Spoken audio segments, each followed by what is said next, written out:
Hey everyone, welcome back to our channel. Today, we're tackling a super practical topic: how to transfer money from PayPal to your Revolut 18 account in 2025. If you're a teen managing your pocket money or just getting started with finances, this step-by-step guide will make the process straightforward and hassle-free. With 2025's updated features, transfers are faster and more secure than ever, so let's dive right in. First, ensure both your PayPal and Revolut 18 accounts are fully set up and verified. For Revolut 18, which is designed for users under 18, you'll need parental consent for most actions, so double-check that with your guardian. This adds an extra layer of security, which is a big plus in today's digital world. Step 1.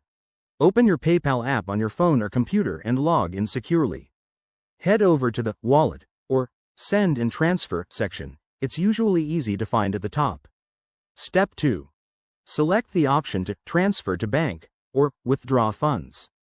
Here, you'll need to add your Revolut account if it isn't already linked. Enter your Revolut account details, like the account number and sort code, which you can find in your Revolut app. Remember, for Revolut 18, the app might prompt for a parent's PIN or approval at this stage. Step 3. Once linked, enter the amount you want to transfer.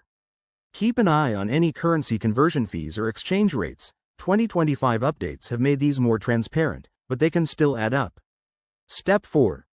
Review all the details carefully, then hit Confirm to initiate the transfer. Thanks to improved payment systems in 2025, this should process in just a few minutes. Step 5. Switch to your Revolut 18 app and refresh your balance to confirm the funds have arrived. If everything looks good, you're all set. Finally, always monitor for any potential issues, like delays or fees, and reach out to customer support if needed. That's it for this quick guide. Transfers don't have to be complicated. If you found this helpful, hit that like button, subscribe for more tips, and let us know in the comments if you have any questions. Thanks for watching, and see you next time.